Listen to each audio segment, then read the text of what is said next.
As 133 cardinals meet in Rome to decide the next pope, questions about the legacy of the last one will loom large over their discussions. For the Catholic Church, no aspect of Pope Francis's record is more sensitive or contentious than his handling of the sexual abuse of children by members of the clergy. While he's widely considered to have gone further than his predecessors in acknowledging victims and reforming the Church's own internal procedures, many survivors do not think he went far enough. Alexa McPherson's abuse by a Catholic priest began around the age of 3 and continued for 6 years. When I was 9.5, my father caught him trying to rape me on the living room couch, she told me when we met on the Boston waterfront. For me, it was pretty much an everyday occurrence. On discovering the abuse, her father called the police. A court hearing for a criminal complaint against the priest, Peter Kanchong, accused of assault and battery of a minor, was set for 24 August 1984. But unbeknownst to the family, something extraordinary was taking place behind the scenes. The Church, an institution that wielded enormous power in a deeply Catholic city, believed that the court was on its side. The court is attempting to handle the matter in such a way as to help Father Peter and to avoid scandal to the Church, the then Archbishop of Boston, Bernard Law, wrote in a letter that would remain hidden for years. Reflecting on the events of more than 4 decades ago, Ms. McPherson recognizes that her abuse took place long before Francis became Pope. But over that same period, through a series of global scandals which are still unfolding, the issue of the systemic sexual exploitation of children has become the modern Church's biggest challenge. It is a challenge she believes Pope Francis failed to rise to, as she made clear when I asked her how she had reacted to the news of his death. Alexa McPherson, "I actually don't feel like I had much of a reaction," she replied. And I don't want to take away from the good that he did do, but there's just so much more that the Church and the Vatican and the people in charge can do. Uncovering the abuse.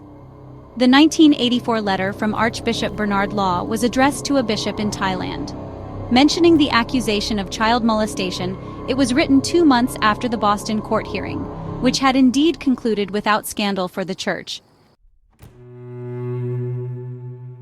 Peter Kanchong, who was originally from Thailand, had been spared from formal criminal charges and given a year's probation on the condition that he stayed away from the McPherson family and underwent a course of psychological therapy. The Archbishop's letter, however, noted that even the Church's own psychological evaluation had determined that the accused priest was not motivated and unresponsive to therapy and should therefore be forced to face the consequences of his actions under both civil and church law. But instead of acting on that advice, he implored the Thai bishop to immediately recall Peter Kanchong to his diocese in Thailand, mentioning for a second time the risk of grave scandal if he were to remain in the U.S. Although press reports from the Times suggest the church authorities in Thailand did agree to take him back, Peter Kanchong ignored the recall, finding work in the Boston area at a facility for adults with learning disabilities. In 2002, more than 18 years after Miss McPherson's father first called the police, the Archbishop's letter was made public. In a landmark ruling, it was one of thousands of pages of documents that a Boston court ordered the Catholic Church to release. A local newspaper, the Boston Globe, had, for the first time, begun to seriously challenge the institution's power in the city by placing the stories of victims on its front pages. Soon, hundreds had come forward, and their lawyers were fighting in court to prise open decades of internal records relating to the sexual abuse of children. The Church had tried to argue that the First Amendment protection for freedom of religion entitled it to keep those files secret. The order to unseal them led to a watershed moment. Contacted at the time, Peter Kanchong denied the allegations. "Do you have evidence? Do you have witnesses?"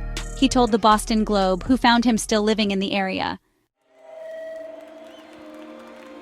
Ms. McPherson, however, was one of more than 500 victims who won an $85 million civil case for the abuse they'd suffered at the hands of dozens of priests. The internal files showed that time and again, Archbishop Law had dealt with his knowledge of abuse in the same way he'd attempted to deal with Peter Kanchong, by simply moving priests onto new parishes. After the settlement, and by then a cardinal, Bernard Law resigned from his position in Boston and moved to Rome. For the survivors, the sense of church impunity was further compounded when he was given the honor of a 7-year post as Archpriest of the Basilica di Santa Maria Maggiore, the same building where Pope Francis has now been buried. Many church insiders credit Francis with going further than his predecessors to address the issue of abuse. In 2019, he summoned more than 100 bishops to Rome for a conference on the crisis. In the abuse of children, he told them, "We see the hand of evil." The conference led to a revision of the church law on pontifical secrecy, allowing cooperation with the civil courts when required in cases of abuse. The change, however, doesn't compel the disclosure of all information relating to child abuse, only its disclosure in specific cases when formally requested by a legitimate authority. Similarly, a new law requiring that allegations be referred up the internal church hierarchy stops short of mandating referral to the police. Ms. McPherson's lawyer, Mitchell Garabedian, a man portrayed in the Hollywood blockbuster Spotlight about the Boston abuse scandal, told me there are plenty of ways the church continues to exercise secrecy.